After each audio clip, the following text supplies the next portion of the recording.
మళ్ళీ చెప్తున్నాను, మీతో పాటు నేను బాధపడుతున్నాను. మీకంటే నా బాధ చాలా పెద్దది, ఎక్కువ కూడా.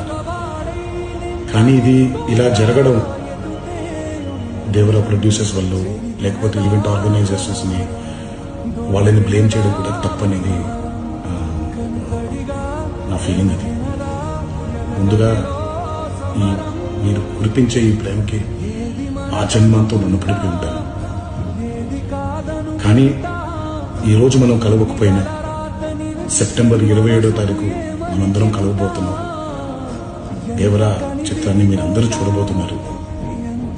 మీరందరూ చూసి నేను ఎప్పుడూ మీకు చెప్పినట్టే మీరు కాలర్ ఎగరేసుకుని తిరిగేలాగా చేయడమే నా బాధ్యత అని, దాంతో వచ్చే ఆనందం ఎంతో నేను మాటల్లో చెప్పలేను.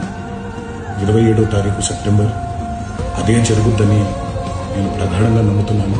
శివగారు ఎంతో కష్టపడి ఎంతో